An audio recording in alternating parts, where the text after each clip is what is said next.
Coucou à tout le monde.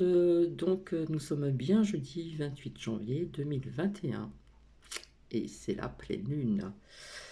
Donc ça tombe bien parce que justement je viens vers vous en ce qui concerne les vertus et les bienfaits de l'améthyste. Alors, je pense que j'ai déjà fait ce genre de vidéo il n'y a pas très très longtemps. Voilà, donc je vais tout expliquer. Donc, nous avons des gisements, les pierres, je vous avais dit, les minéraux, etc. Les cristaux sont là bien avant nous, ont été là bien avant nous. En tout cas, j'espère que vous allez bien, j'ai oublié, excusez-moi. En ce qui concerne les commentaires, je répondrai parce que je vais revenir plus tard, ultérieurement, vers vous pour un autre sujet, d'autres sujets. Donc, nous avons donc ces gisements, donc on creuse, on tape et on casse ce qu'on appelle ici un mât, hein. Et je l'ai déjà montré, on voit que c'est un vrai mât, qui était d'ailleurs posé sur quelque chose. Et nous voyons ici tous ces cristaux, donc ces cristaux d'améthyste. Voilà, c'est très lourd quand même. Voilà, on les voit très très bien. Donc on voit que ça a été bien cassé. Voilà. Une fois que c'est cassé tout ça, c'est nettoyé, etc. Puis après, eh bien, on peut en faire des druses. Voilà, donc la druse d'améthyste, comme la druse aussi en cristal neutre, peut aussi recharger des pierres et des bijoux. D'accord? Donc on peut la trouver, je ne l'ai pas, là c'est le quartz rose, on peut la trouver aussi en pierre brute, hein, quelle que soit sa taille. On peut la trouver aussi en pierre roulée, je ne l'ai pas sorti, mais là j'ai voilà, un petit pendentif, voilà, comme ceci. Et puis toujours ce petit ange aussi en améthyste, pardon, créé par la main de l'homme. Donc voilà. Et après, vous avez les bijoux, etc., etc. Comme là, le pendentif, vous pouvez l'avoir aussi en pendule, comme je vous l'ai montré là, il n'y a pas très longtemps, le nouveau pendule, etc., etc. Donc, en ce qui concerne, pardon, ces vertus et bienfaits de l'améthyste, donc quelque part, ça apaise les angoisses et les colères. Ça favorise aussi la créativité et l'imagination, et ça peut amener aussi au calme mental. Ça peut aider aussi à combattre pardon, les dépendances, donc alcool, tabac, etc., etc. Ça peut même purifier les pièces de la maison. Donc ça tombe bien puisque celle-ci, elle est sur une étagère dans mon salon. Celle-ci, vous allez peut-être la reconnaître parce que je vous ai montré ma bibliothèque une fois avec les lumières, les petites étoiles que j'ai, que je laisse toute l'année. Je l'allume pas tout le temps, mais en ce moment j'ai éteint, mais bon voilà. Donc, donc on peut recharger donc, des pierres dessus, etc. Donc ça purifie aussi les pièces de la maison, à savoir, parce que peut-être que certaines personnes ne le savent pas. Ça peut accompagner aussi la détente des muscles et ça peut soulager les maux de tête. Donc vous allez comprendre pourquoi, parce que vous allez voir après où on la situe au niveau des sept chakras principaux, ce que je vous l'ai toujours dit, ce sont les chakras principaux qu'on vous montre tout le temps, mais je vous ai dit qu'on en avait même d'autres, et même ici au creux des paumes des mains.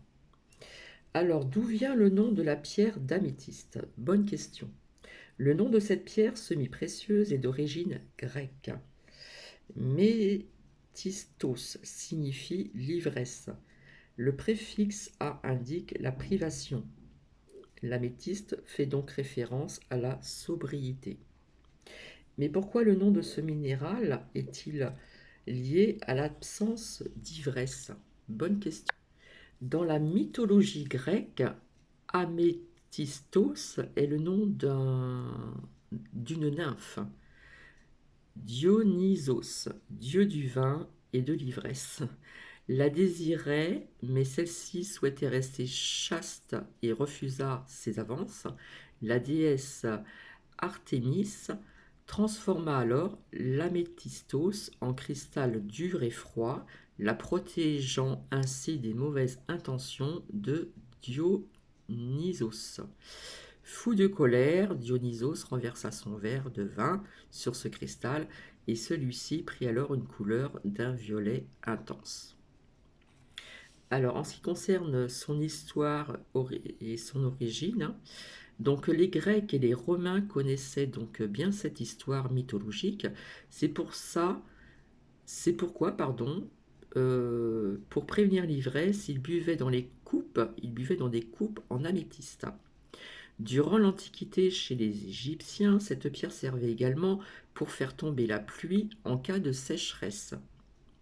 Symbole d'abondance et de chance, l'améthyste était signe de bonne fortune si elle apparaissait en rêve pour le peuple hébreu.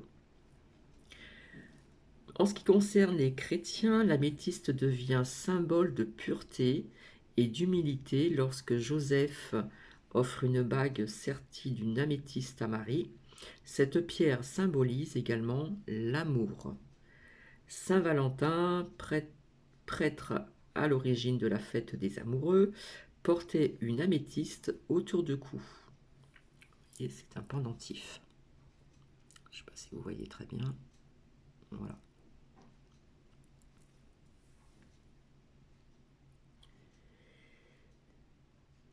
Autre signification pour les chrétiens, celle de la fidélité. En effet, les évêques du Vatican portent un anneau orné d'une améthyste. Ce bijou symbolise leur dévouement à l'Église et les symboliques liées à l'améthyste, renforcent cette union. Par contre, au temps de la Renaissance italienne, Léonard de Vinci, je pense que tout le monde le connaît, ou sans ça vous faites des recherches, utilisait l'améthyste pour dissiper ses pensées négatives. Cette pierre lui permettait également de booster son intelligence novatrice. Il vante d'ailleurs l'utilisation de cette pierre dans un de ses carnets. Autrefois, les principaux gisements de l'améthyste se situaient, donc c'était autrefois, autrefois les principaux gisements de l'améthyste se situaient en Inde. Aujourd'hui, on trouve des gisements d'améthyste partout dans le monde. Par contre, les plus importants sont au Brésil et en Uruguay. J'espère que je le prononce bien. Mais des gisements existent également en France, par exemple en Auvergne. En ce qui concerne la composition de la pierre d'améthyste, eh bien, c'est de la famille des silicates. L'améthyste est une pierre fine, donc sa formule chimique est Si02. Le dioxyde de silicium, voilà. Donc ce quartz violet tient sa couleur du fer et d'autres éléments qui le composent, mais aussi de l'irradiation. J'espère que je ne vais pas trop vite. En ce qui concerne les propriétés physiques, les énergies de ce minéral détendent les muscles contractés par le stress ou la pression. Et je sais qu'en ce moment, il y a beaucoup de personnes qui sont stressées. Je vous avais dit que le stress pouvait provoquer plein de choses dans le corps, donc notamment avoir les muscles noués. Donc, les énergies de ce minéral peut détendre les muscles contractés par le stress ou la pression. Principalement les tensions au niveau du cou, hein, au niveau du cou et des épaules. D'accord. En cas de migraine également, l'améthyste aide à réduire les douleurs et équilibre les sensations du corps. Et c'est une pierre qui s'utilise aussi pour activer la cicatrisation de la peau. Donc peut-être qu'il y a des personnes qui ne le savent pas tout ça. Donc pour réduire aussi l'acidité gastrique, l'améthyste permet d'éliminer plus rapidement les éléments nocifs du corps. Elle aide à lutter contre les addictions liées au tabac ou à l'alcool en libérant donc le corps de cette dépendance. L'améthyste a des vertus de purification des lieux comme des personnes. Donc placée dans une pièce de la maison, elle rend l'atmosphère calme et sereine. Je peux vous dire que Nuki est très serein.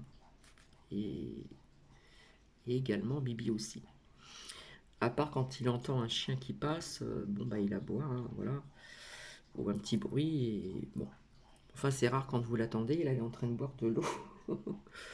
Donc voilà. Alors, elle est vraiment porteuse d'énergie positive. Donc, portée en bijoux, elle nettoie le corps des mauvaises choses que nous pouvons, par exemple, manger. Mais cela fonctionne aussi pour nos mauvaises pensées, d'accord, qui peuvent agir sur notre digestion. Voilà. Donc, pendentif, boucle d'oreille, bracelet. Par contre, j'en ai pas en bracelet en améthyste, etc. Il existe même des porte-clés, enfin, toutes sortes. Hein, il y a tout un panache de tout ceci. En ce qui concerne ses propriétés psychiques, en lithothérapie, on considère l'améthyste comme pierre de passage. Donc cela signifie qu'elle accompagne les âmes qui partent et aide les vivants à surmonter cette épreuve de deuil. Et oui, quand nous perdons quelqu'un, c'est le deuil. Donc ça dépend des personnes. Il y a des personnes qui mettent très très longtemps comment dire, à porter le deuil, c'est-à-dire à avoir toujours cette tristesse et ce mal-être. Donc ça dépend des personnes. Il y en a qui arrivent à passer par-dessus et d'autres personnes, c'est plus long. Ça dépend des personnes et des fois, il y a des deuils qui ne se font jamais. Tout dépend des personnes, du caractère, de beaucoup de choses, hein. Donc, et aide les vivants à surmonter cette épreuve de deuil, et aussi pardon, en cas de séparation. Donc ce minéral apaise les sentiments de colère et de tristesse. Donc j'en ai une qui est dans le salon et j'en ai une qui est à côté de moi aussi quand je dors. Et j'ai aussi la première agate que j'ai eue, aussi l'agate œil. On voit comme si c'était un œil, et là c'est encore autre chose. Ça a aussi d'autres vertus qui sont pas mal aussi. Alors, la pierre d'améthyste aspire donc au calme. Elle est idéale pour des activités qui demandent une forte concentration mentale. Portée en bracelet lors d'une séance de méditation, l'améthyste aide l'esprit à se focaliser donc sur l'essentiel.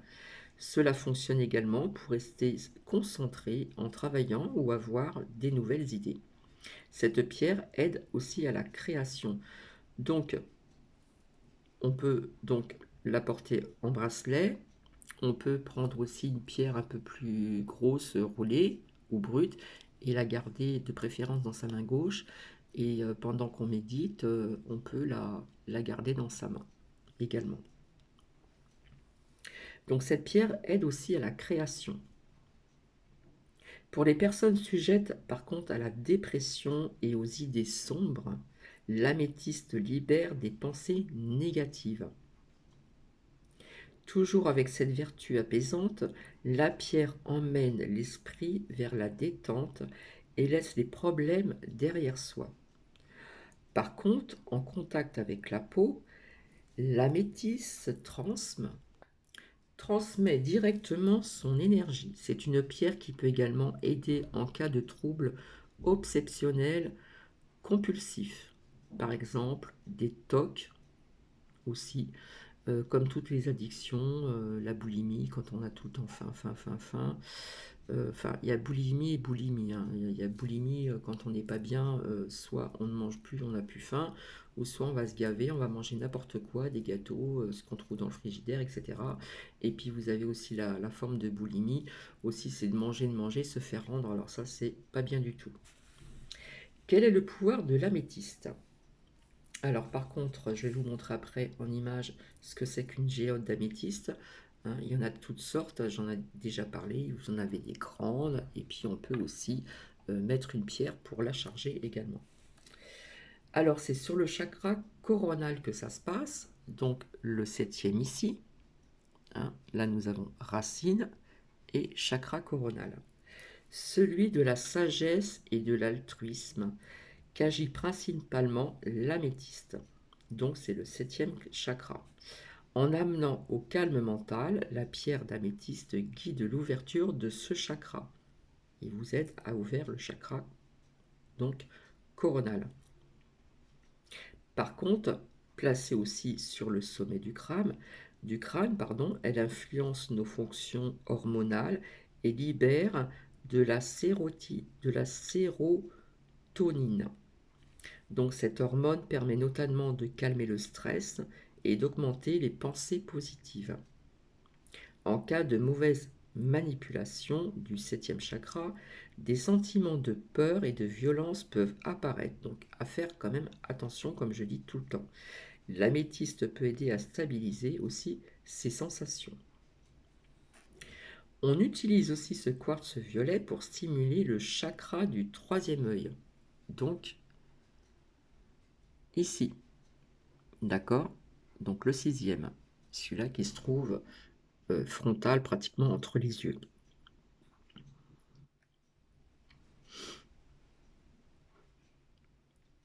En plaçant donc la pierre entre les sourcils, ces énergies ouvrent aux vibrations supérieures. Donc ce chakra est celui de l'imagination. En contact avec l'améthyste, des barrières mentales tombent et les idées novatrices viennent à nous. Une fois activé, ce chakra aide à focaliser l'esprit sur l'essentiel. Quelle pierre associée à l'améthyste? Les pierres transmettent des énergies qui agissent sur le corps et l'esprit, mais les pierres n'ont pas toutes les mêmes énergies. C'est pourquoi il est important de bien connaître ces pierres. Tout comme la pierre de lune, l'améthyste est une pierre spirituelle. Portées ensemble, leurs vertus se multiplient, l'intuition se développe plus rapidement et l'esprit se focalise donc sur l'essentiel. Alors j'ai vu aussi qu'on pouvait aussi également euh, mettre une pierre d'améthyste, bon ben voilà, euh, et le quartz rose également. Il y a des pierres qui peuvent être en duo comme ça. Il y a des pierres aussi qui peuvent se mettre aussi avec pardon, le quartz blanc, le quartz neutre. Je vais y arriver.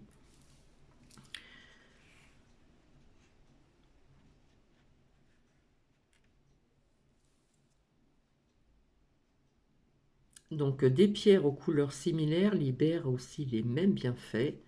Donc la kunzite, alors je ne sais pas si ça se dit comme ça, parce que je ne connais pas du tout. Par exemple, d'un violet transparent s'associe parfaitement avec l'améthyste. Ensemble, elles développent aussi la créativité et apaisent le mental. Le violet étant le symbole de la rêverie et du spirituel. D'accord? Donc c'est vrai que j'ai appris aussi qu'on pouvait mm, associer aussi, comment dire, une pierre de cristal neutre avec d'autres pierres, mais pas toutes les pierres non plus. Pour ça, surtout sur des pierres douces pour que l'effet soit un peu plus fort. D'accord? Donc comment nettoyer et recharger la pierre d'améthyste? Alors là, c'est chacun comme il a envie de le faire. Voilà. Donc dans son état naturel, une pierre se purifie et se recharge toute seule. Mais, alors là je ne suis pas trop d'accord, dans son état naturel, une pierre se purifie et se recharge toute seule. Là je ne suis pas très d'accord parce que personnellement, il y a beaucoup de pierres, de minéraux, de cristaux que je charge aussi à la pleine lune et c'est la pleine lune aujourd'hui. Donc nous sommes le 28 janvier 2020, 21 pardon. Donc c'est la pleine lune aussi. Donc vous allez voir après. Mais porté en bijoux ou utilisé en pierre brute, il faut penser à bien nettoyer et recharger la pierre. Donc pour nettoyer par exemple l'améthyste, il est nécessaire de la laisser minimum 3 heures dans de l'eau de source ou dans de l'eau déminéralisée.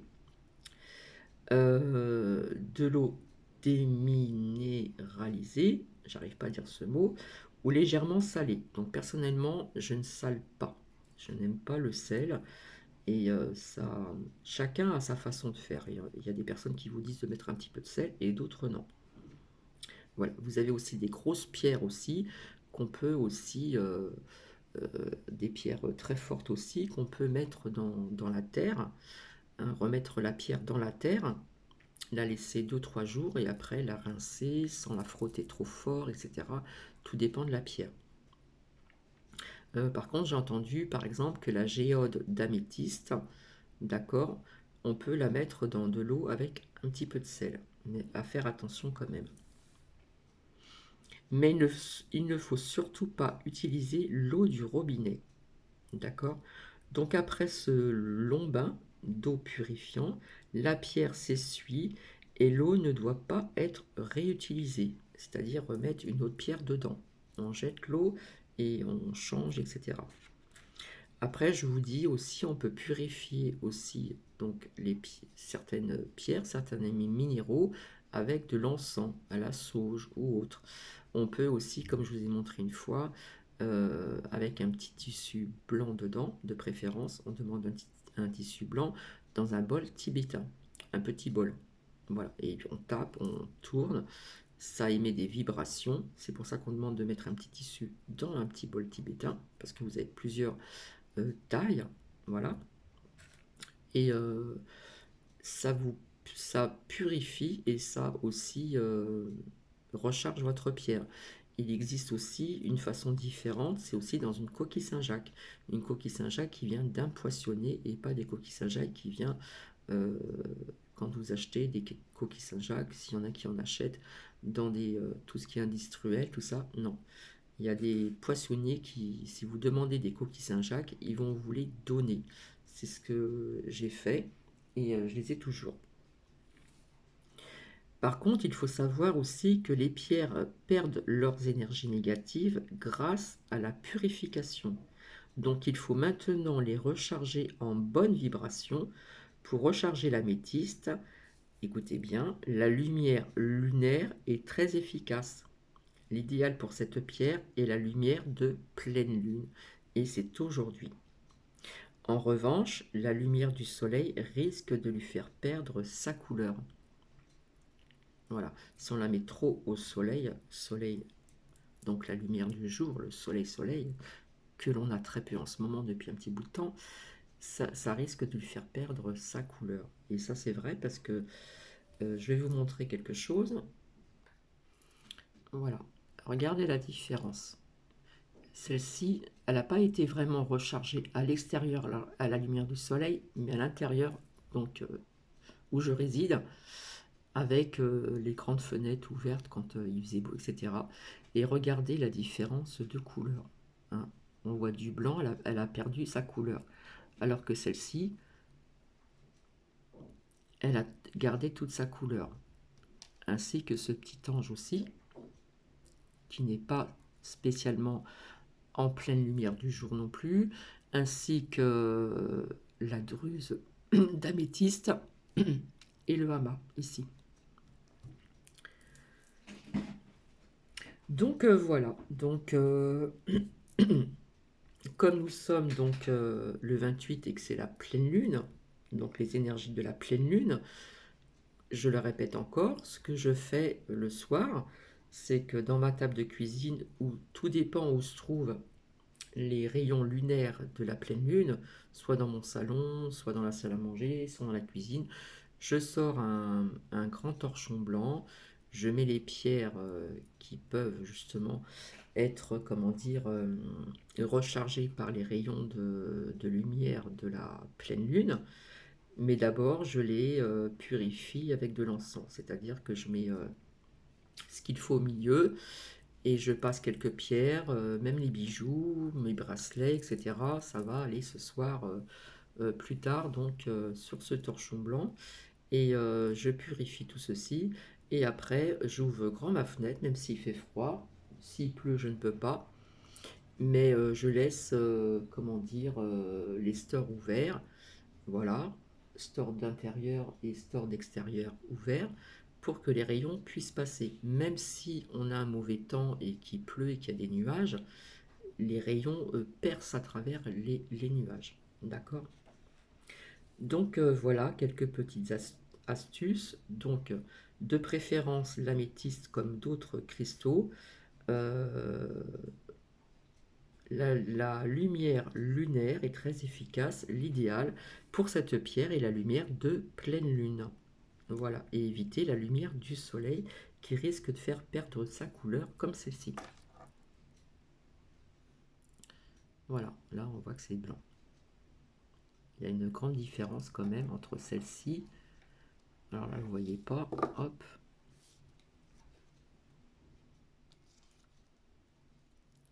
Et là on voit que elle a perdu de sa couleur ici, à ce niveau-là. Alors, là où j'ai le bureau, j'ai un store à part d'autres.